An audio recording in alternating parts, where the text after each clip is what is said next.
All right, so I see that we have several live viewers joining us. So welcome to everyone that's joining this live broadcast. We're broadcasting from live from Yemen with our Dr. Abbas from our office in Aden.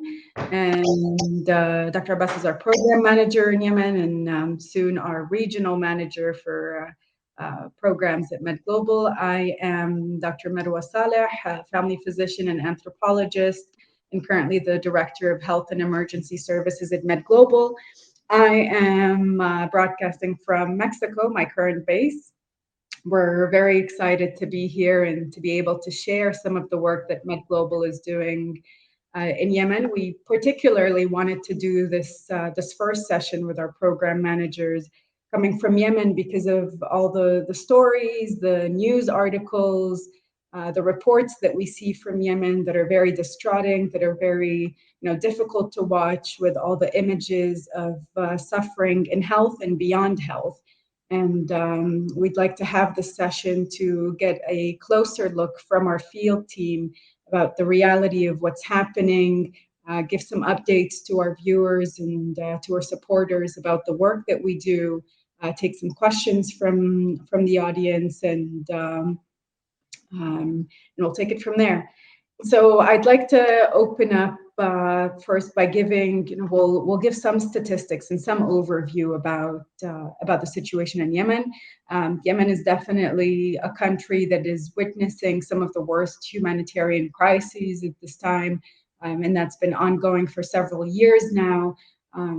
The statistics are always all over the media, so I'll briefly mention, that 80% of the population, which amounts to almost 24 million people, require some form of humanitarian assistance, according to recent reports. There's 15 million people with acute needs, and those needs are diverse, from food insecurity to health and water, sanitation and hygiene needs. And so there's definitely big needs in Yemen. There's many healthcare and non-healthcare partners that are working there to try and secure those. I'd like to hear from Dr. Abbas as we open up. First, Dr. Abbas, how are you and how is the current situation in Yemen? Hello, Dr. Marwa. I am excited to be here and nice to meet you. My name is Dr. Abbas. I am the country program manager in Yemen. So the situation in Yemen, as you know, since the war started 6 years ago, so the country become collapsed, and also the people here become suffering in their lives, especially in terms of the health services, food security, and also with the socio-economic, and also with unprotected insecurity still in the north and in the south, and also with the number of the IDPs which are increasing every day, and there is no any support for them, and there's a big, huge gap and needs for them. According to the last OCHA report and last assessment report, it was mentioned like 80% of the people in Yemen are in high need for assistance in different sectors, which is in health, in food security, and in wash as well, and shelter.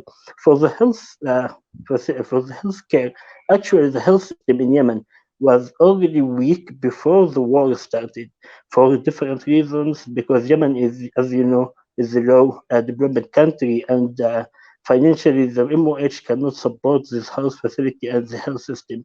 When the war started, saying 6 years ago, so the situation became more deteriorated and more. The health system was broken, completely collapsed, as like 200%, 273 districts in Yemen are identified are in a high need according to the national famine risk register, and these districts was completely in high needs for health, nutrition, wash, and shelter. For specifically for wash, more than 51% of the health facilities in Yemen are not working for different reasons. Some of this health facility was destroyed in the war, completely destroyed, or either partially destroyed. Some NGOs, a lot of NGOs are working in Yemen, try to supporting to strengthen the health system in Yemen, but the gap really is big, and there is very huge need in support from NGOs in Yemen. Thank you, Dr. Abass, for that overview of the numbers as well. And seeing those numbers for anyone on the outside or looking at news at Yemen, it's easy to feel perhaps helpless or feel like this is such a huge need. I'd like to highlight that this kind of work that we do in such humanitarian settings really emphasizes the growing research or the growing appreciation of social determinants of health, right? Or determination in social health, which basically says that with regards to making populations healthier or helping populations to become healthier, it's not enough to just build a hospital or provide medication. There are so many complex conditions, or there's complex situations that go into determining if a community is healthy, if a mother has access to maternal care, if a child is able to get their vaccinations or not. And I think that our work as MedGlobal in Yemen really highlights this, that even though we're an organization that is dedicated to eliminating health disparities or working to improve, health disparities is a really big, ambitious goal, but we're working to improve healthcare services access globally. There is interventions that we design that go beyond just the healthcare traditional model. And so on that note, I'd like to hear from you in terms of determinants of health. How have we as MedGlobal designed programs that really respond to a holistic approach to identifying the challenges that people in Yemen are encountering, specifically the internally displaced IDP people's healthcare status? So how have our interventions supported this holistic approach to improving healthcare? Yeah, actually, before I discuss about how MedGlobal approach in implementing the health and nutrition projects in Yemen, I want to pass through the health system in Yemen and the weakness in the health system in Yemen. When we are moving through the health system component in Yemen, first we'll talk about the human resources. There's a severe shortage of the staff in Yemen, especially for the health workers. I will give you like an example. When we hire our last mobile team, we it took for us like 2 months to find a midwife, a skilled midwife, and we bring another midwife from another district which is far away. It takes around 2 to 3 hours to reach our targeted location to work there because there is a severe lack in the health workers, and especially now with the crisis and there is no salaries, most of the health facilities was completely closed, and the health staff tried to look for another work just to adjust their life. So there's a severe shortage in the staff, especially in the midwife for the reproductive health. For the second component about the health system, which is the financially, in which they didn't have the capacity or the financial capacity to support the health facility easier with the operation cost or with the feedback mechanism to follow up and to conduct supervision visits to the health facility. So, and this one of the component which Ms. Global is responding, we'll come to it now. The third component, which is the medical supplies and equipment supply chain management, with the first very important component of the health system, where there's a huge gap in this, MOH cannot provide medical equipment. There's severe shortage in the medication and medical equipment in all the three levels of the healthcare system in Yemen. So we have got three care system level, which is like primary healthcare, secondary, and tertiary. If we go into a big hospital, which is providing tertiary care level of healthcare level, you'll find the ICU. There is no medication in the ICU. There is no medical equipment. I will give you an example. When I worked in Sana'a in the ER department in the Sawa hospital before the COVID started, and one day we have all the ICU beds was completely full, and this is before COVID. I am discussing with my friend. I said, now is COVID coming, so how will we deal with the people, with the patients? Now we didn't have any capacity to receive any patient because all the ICU beds was completely full. So the capacity for the hospitals is very low, and also, as I said, there's no any medication, medical equipment which can support the doctors in diagnostic and treating the patient. The other component of the health system also, which is the HIS, Health Information System. So the health information system is very weak. There is no any reporting accurate data from the field. And the other component, which is talking about the service providing. When we are talking about service providing, we are in a war, and a lot of outbreaks existing in the country started with cholera, diphtheria, and now we are in COVID phases. Also, not only for the outbreaks, we are talking about the primary or the essential healthcare services according to the Yemen geographical nature. So Yemen is a lot of mountains, and there's a lot of hard to reach area where even the country or the authorities cannot reach them before the war. When the war started and with this collapse of the systems in Yemen, so these people who are in hard to reach area, they couldn't get any services, and they didn't have the financial support even to travel to another city to get the health care services from another hospital. So Yeah, and this this is makes precisely social determinants of health, I think. And this is what our audience can appreciate in terms of understanding, even it's not enough for us to just be intervening by building, supporting hospitals or supporting PHCs. We have to also understand the difficulties that the population is facing in accessing care. So when we have such a significant number of individuals and families in Yemen that have the geographic barrier, that have, there's violence in a lot of the zones. There's, the politics that involved prohibits certain exchanges across certain borders that are set in Yemen. So I think that's a great point that you bring up with regards to that social factor as well. Are there additional factors that you see in difficulties for people to access care? In addition to the geography, the financial aspect, the violence aspect. Yeah, also, and above all of that, the restriction of movement. Now we know Yemen is still in the war, and the situation is very bad in terms of security. So sometimes they cannot travel from one city to city. I will give you an example. In Taiz, within the same city, if you want to travel to the other side of the city, you want to pass 6 hours to reach the other department of the city. So there's a lot of restriction of movement, and a lot of roads are blocked, and also the infrastructure was completely destroyed in the war.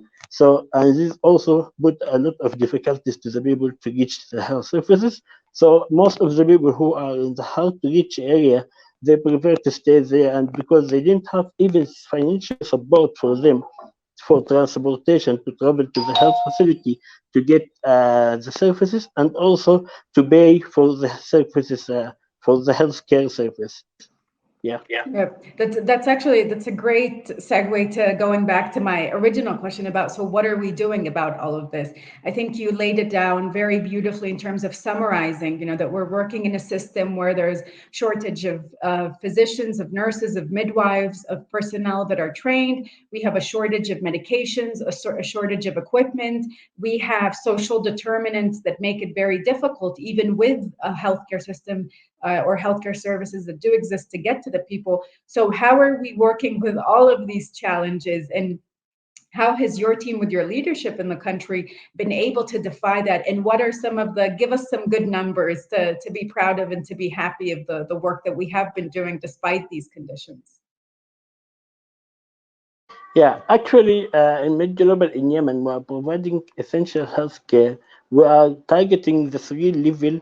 We are trying our best. The gap is very huge, but we are targeting three level care in Yemen. We are targeting the primary health care services and also secondary health care services. So our approach is to implement integrated project. So when you are talking about, I will start with the primary health care.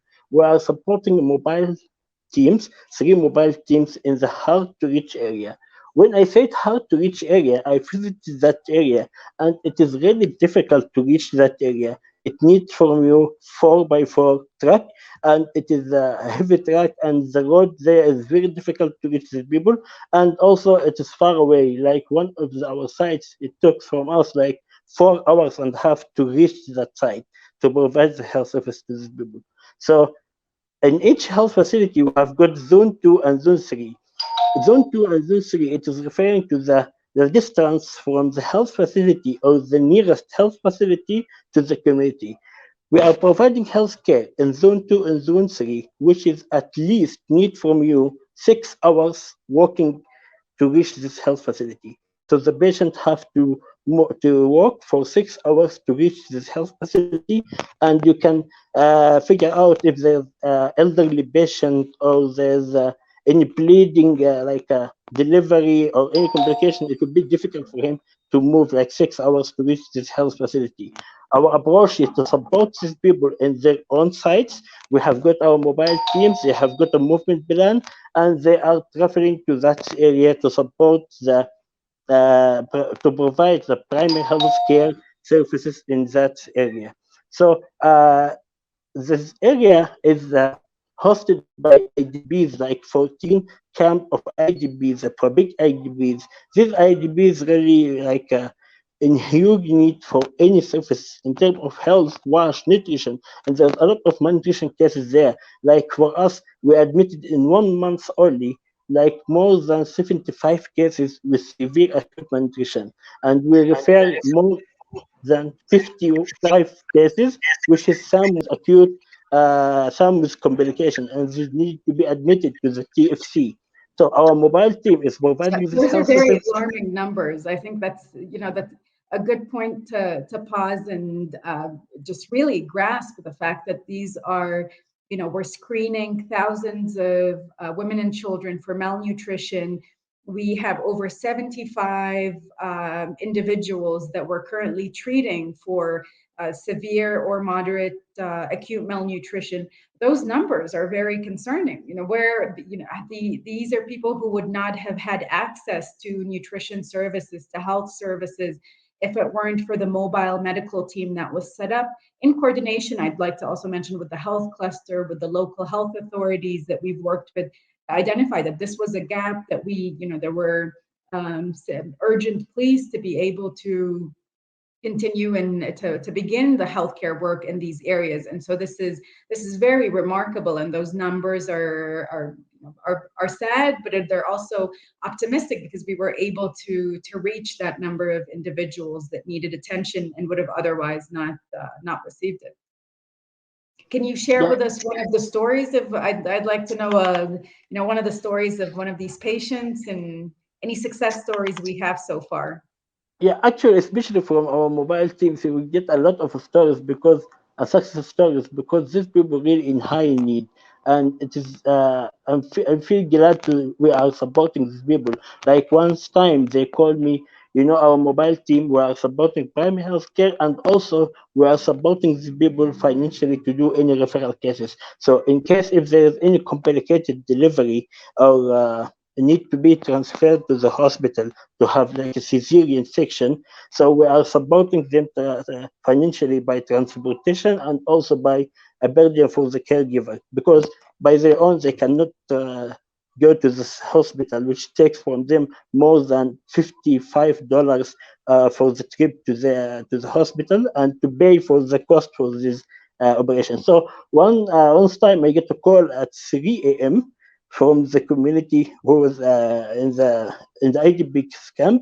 He said, "We have got now a case, and we need, and she has complicated delivery, and we need to deliver her to the hospital, refer her to the hospital." I said, "It is 3 a.m. What I can do, but okay, let me check." Then I called the driver. We have got one driver referral car, which is in that area. When I called the driver for the referral car, he said, "I am already referred the case from the morning to the hospital, and I didn't return back." Then I called our mobile team, "Please, I know it is 4 a.m. now, but you have to move now. This is critical." And they sent our car to this village, and they took the woman, and she already referred to the hospital, and she get a boy, which is, I think, good to support these people. It's very important.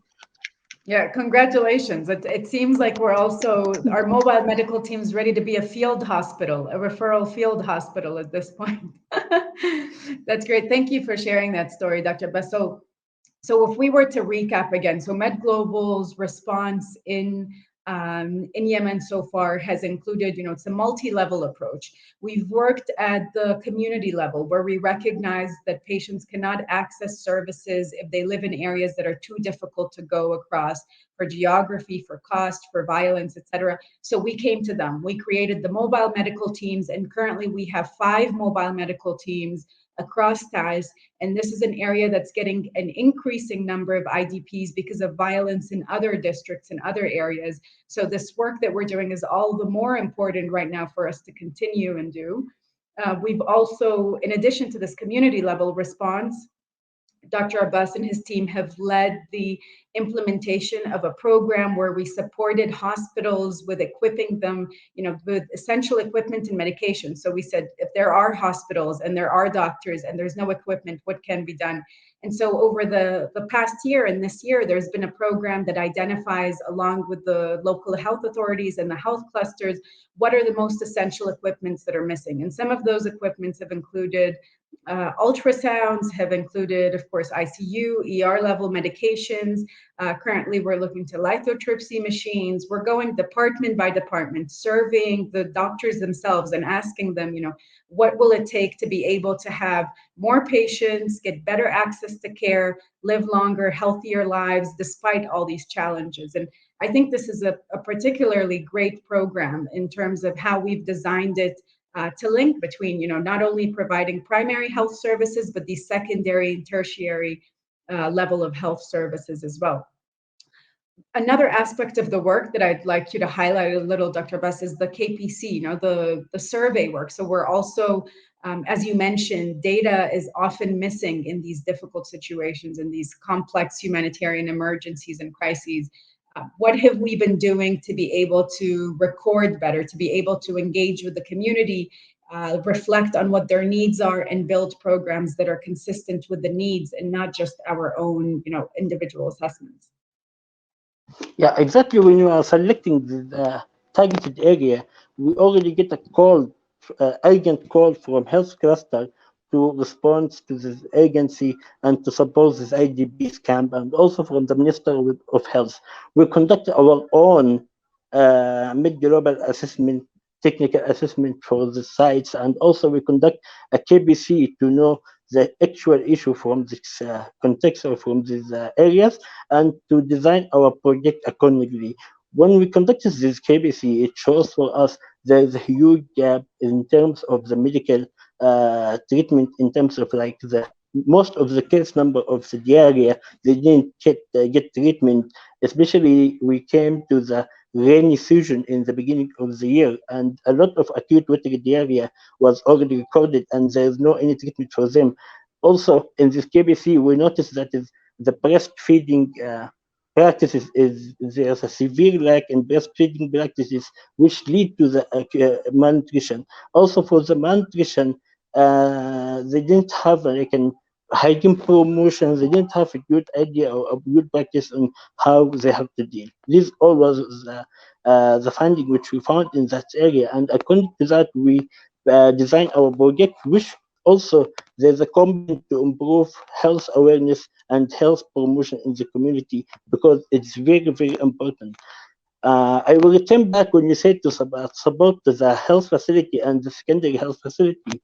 I think this is very important part, because, as I said, for the example, for the woman who we referred to the another hospital to do the cesarean, if the referred hospital they didn't have the capacity to receive these cases from the field or from the mobile teams or from the rural area, so it would be difficult for the hospital also to provide the services. So our approach is to support the primary health care level and also the referral hospital with the critical and the high need essential equipment, which can facilitate smooth the delivery of service to the people, and also it will decrease the cost of the services for the poor people, so they can get, as you said, we already delivered ultrasound. So any woman with pregnant women in the third trimester or the second trimester, now she can go to the hospital and do checkup ultrasound for free.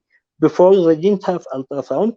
If they need to travel to Eden to do this ultrasound, like antenatal care visits, it costs for them more than $100. for the transportation and for the service vessel. But with this ultrasound, any woman a pregnant woman now, she can easily reach the hospital, not only from our targeted area and from all the surrounding area from the hospital. Like for Khalifa, it is supported more than 5 districts, the catchment area for that hospital. So which is a huge population.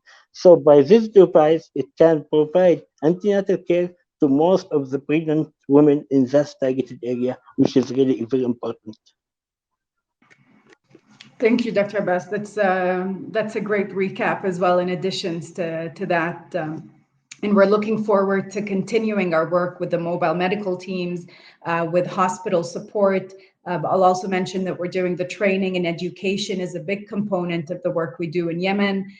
There were in the previous medical interventions that were done in 2018, 2019 with our international volunteers. Some training was conducted at the hospitals we work in, and now we're following up with additional training, specifically in ultrasound courses, and there's lots of opportunities coming up. Dr. Abass, would you like to speak a little about the exciting new intervention that we're planning, which is also meant to link the mobile medical teams to the hospitals that we are supporting, and the hospitals that now have more resources and perhaps are able to better serve even the patients that we have in the remote areas in the mobile teams. Dr. Abass, you're on mute still. Oh, sorry. Yeah, we have got all new interventions which are planning for. The one of them, which is telemedicine. This telemedicine is the first to be implemented here in Yemen. It was implemented before by MSF, but not in Yemen. But now we are bringing to work to implement it in Yemen. This telemedicine, especially in IDP camp, as I said, they haven't got any health services. So we coordinate with the hospitals, the district hospital. This telemedicine will be used by our mobile team in the remote area, in the rural area, and the physician specialist doctor who were in the hospital. They were providing the concentration via the telemedicine to the mobile team in the rural area, which is really very helpful, especially that is we are taking in our account, like especially for Taiz, there's a lot of restriction of movement there. So for any cases like need cardiologist, it needs to travel to the city, not only the district, which would be very difficult for them to reach the city. But now with this telemedicine, it will do a lot of change and it will improve a lot of healthcare services there. Thank you, Dr. Abass. Yes, I certainly agree that we're all very excited at MedGlobal to see how this telemedicine program is going to work out. We have done as MedGlobal telehealth interventions, starting with our team in Bangladesh that has supported kind of the inauguration of consults across borders. This model in Yemen, I think, is particularly interesting because we're using, it's local general providers at the mobile clinic that are consulting specialists within Yemen, within the hospitals that we're also supporting and perhaps strengthening via consults that are essential. So it's very timely advice that's going to be very useful to bring down the numbers that we're seeing in terms of morbidity, mortality from emergencies, obstetric complications, NCD complications. So we're excited to see where this program goes and the impact that it's able to have. At this point, as we draw into 30 minutes, I'll take a look at the chat, and I've seen some messages from our MedGlobal family globally. Hi to our team in Sudan. Sam is with us. Hi to Raja from Gaza, Denise in the US, Labi from Bangladesh. Dr. Mustafa from Syria is also with us. It's really great to see all of you, and our president and executive directors are also here. So it's great to see all of you on this chat. There is a question from Sam that we can take now. So Sam is asking, what are the main strategic pillars that can be worked on jointly between global agencies and the government to mitigate these huge humanitarian gaps and integrated sustainable solutions. And so the question, Dr. Bess, if we take a step back from the work that we're doing is helping individual communities has its scale of impact. But if we were to look at the macro aspect of this, right, what are the strategic pillars that are being pursued by local agencies, by the health cluster that we're an active partner in, along with the government to try and mitigate some of these challenges and difficulties? Yeah, actually, thanks for the question. Actually, the role of all of international NGOs here in Yemen, also the UN agency, is to support the MOH to strengthen the health system in Yemen. So this will be through the passing through all the component of the health system, which is already mentioned before. So the role of the NGOs is to support the NGOs to strengthen the health system and also to collaborate and to take the lead on implementing the health services in some areas to support health facilities. Now, once there's a cut of funds which have done last year, I think all of you are aware of that, and the low fund for Yemen, more than 300 health facility, which was supported by the international NGOs, is completely closed now.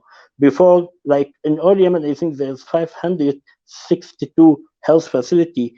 More than 50% of them, they are supported by NGOs. But due to the cut of the fund, especially in the north, all of the NGOs they stop support this health facility, which they return back to be closed. And this is really very sad. Yeah, I think that number really highlights the extra attention that we need to be paying to the crisis in Yemen with the decrease of funding from big funders. There's a bigger role that individuals and our organization is MedGlobal. We really depend on the generous donations of individuals, of foundations that are able to continue the work that we have, that our team in the country has started. So I think this speaks to the urgency to have more foundations and individual donors as well take up interest, even though certainly the responsibility and the urgency is still very high on big agencies. And some of the work that we do in terms of reporting is also we're also publishing and reporting or sharing these reports that we have with the wider community, so these healthcare disparities can be better highlighted, so people can understand them, and also so we can use them as advocacy tools within the appropriate channels. Yeah.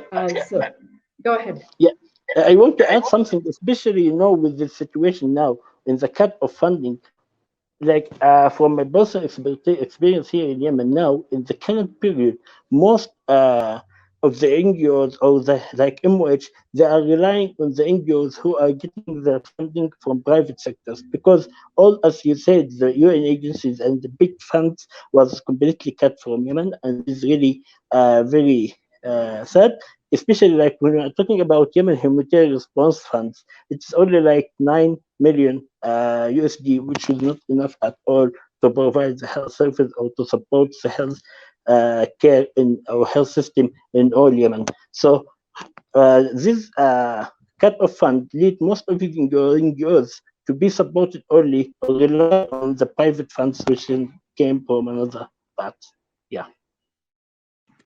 Thank you. That is a very important point to highlight, and I think that also goes hand in hand with then reminding of kind of our strategy. So even though we are a small part of the big game that's happening, or the macro story that's happening in Yemen, we are playing our part to try and be the most responsible, ethically responsible with all the donations that we get, with all the supporters that we get, to build something that can really have some impact and sustainability. And so when we support hospitals, when we invest into healthcare professionals, when we invest into the infrastructure of the systems, and we invest into health promotion, education, and working with the communities directly, that highlights and that improves the possibility that our work may go on and live, even if the funding may be cut, or even if the project may not be able to continue. But there is a big role for the sustainability factor that we're using in our program's design. All right, it's great to see some more people joining in, and hi to Dr. Kaler and Dr. Sahlul who have joined us as well. I want And also to add something, Dr. Marwa, if you allow me. of course, go. Yeah, as you said, that is like for mid-global, we are small here in Yemen and we are still growing. But really, we became like a very important member with the health cluster. I have a conversation with the health cluster coordinator, and he said we are relying a lot in mid-global, and because we know mid-global, when we are sent any urgent call for response for all NGOs, we know mid-global will come and will say, okay, we will try to fund and we will try to support this. Like for this, one of the mobile team for Muse district, the health cluster actually sent more than 3 urgent of call to support this area because of a high number of cholera cases, which reached like 122, and they report deaths like 62 cases deaths in that area in Muse. Muse is hard to reach area.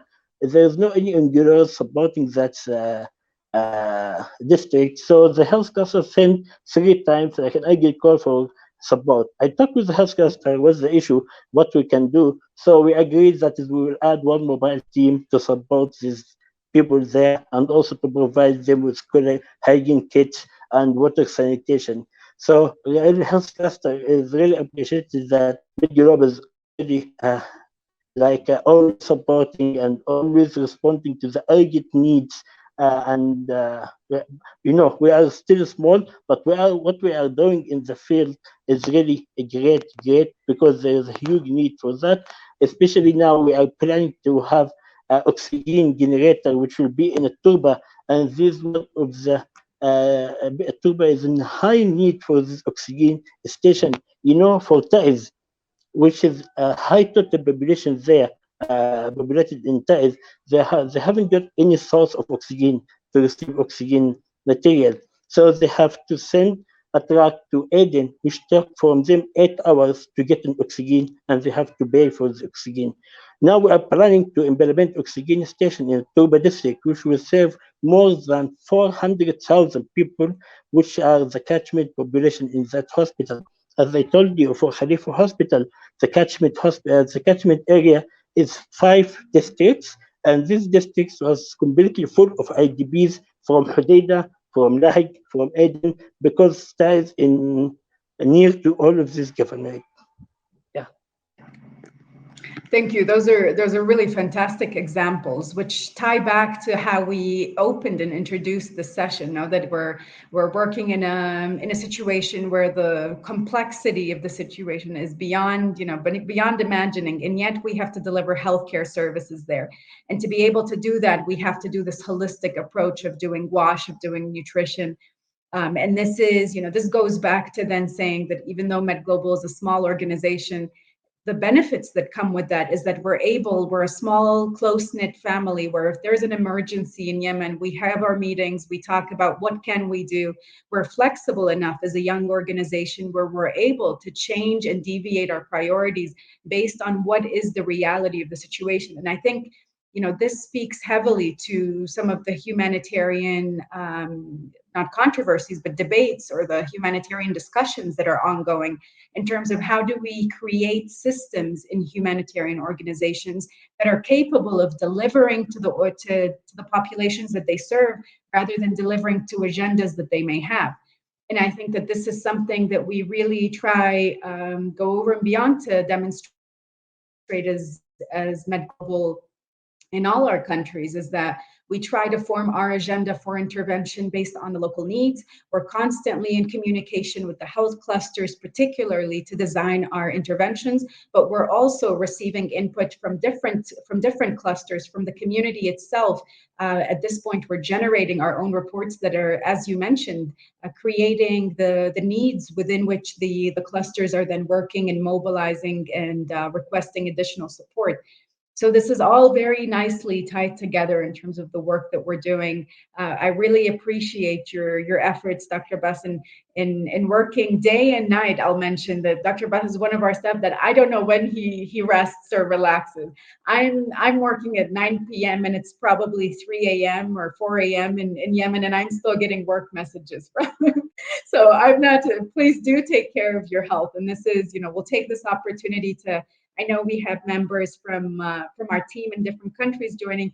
Take the time to take care of your health. We are here to stay. We are here to support all the communities that we are working with globally.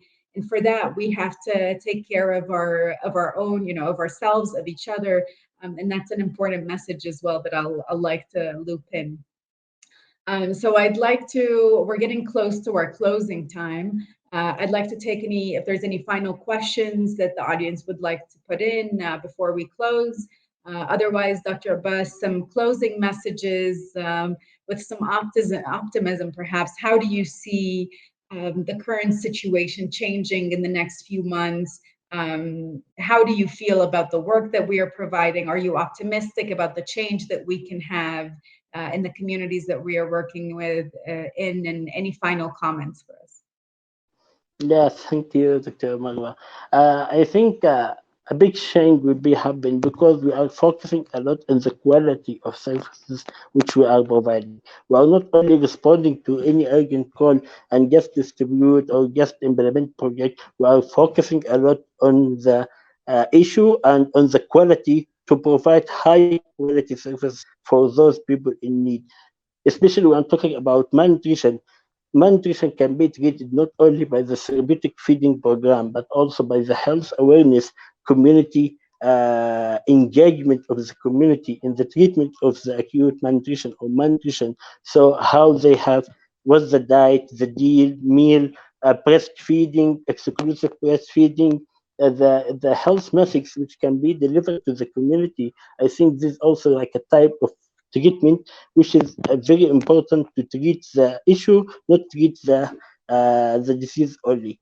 So, as I said, that the quality of service which are provided, I'm sure that a big impact will be happening in the community. And I'm planning to conduct another KBC, post KBC, because we already conducted the pre KBC before we start the implementation of our project. And as I said, there's a lot of finding there, but now we can see what's the impact of our project, and this will be reflecting in our new KBC, and hopefully there's a lot of change we have happy. Wonderful. Thank you for that. So with that, I think this is a good point to draw to a close. I'd like to thank everyone for attending today. I'd like to call on our supporters to continue to support our work. Currently, MedGlobal is still active in providing essential food kits, hygiene kits, nutrition kits to communities that most need them, especially in crisis situations that continuously come up in Yemen, unfortunately, with the current reality that the population is suffering with. We are also still active with our mobile medical teams and growing. So we really depend on the support of all of you to continue this essential work. Our hospital program is still active as well with donating equipment and supplies. Our COVID-19 response is also active with supporting hospitals with PPE, the oxygen generator project that Dr. Abass mentioned as well, that is going to be serving a catchment area of 400,000 people. All of these are projects that are not possible without the support of our generous donors, foundations, and individuals. So please do donate to MedGlobal. Support us with attendance to these in these podcasts. Let us know your comments. We'd love to hear from you, and we look forward to sharing our experience in other countries as well, just like in Yemen.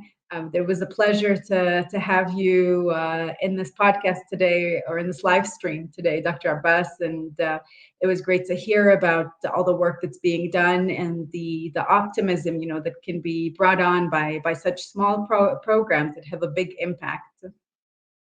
Yeah, actually, a big thanks for you first, Dr. Marwa, and for all our leaders in HQ from MedGlobal, starting by Dr. Zahir, and to all the staff for all their support.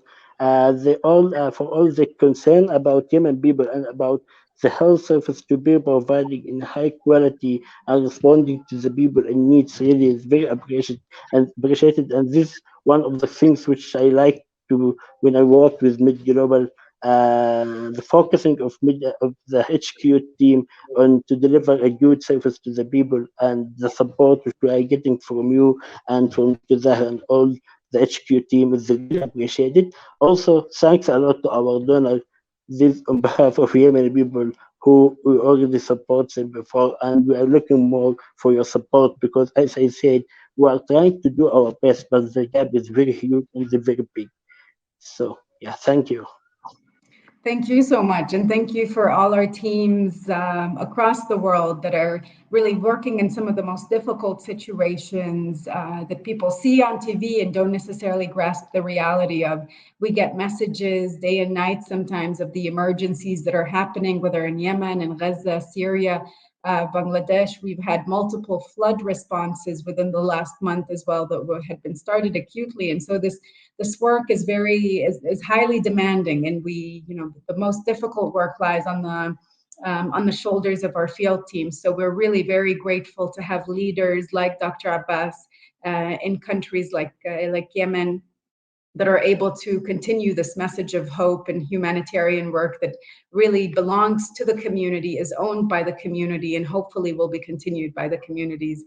Thank you all for attending. Thank you to all our team as well that has attended, and we will see you online soon. Thank you, and hope to Take see you care, soon. everyone. Take care, Dr. Abbas. Okay, bye bye.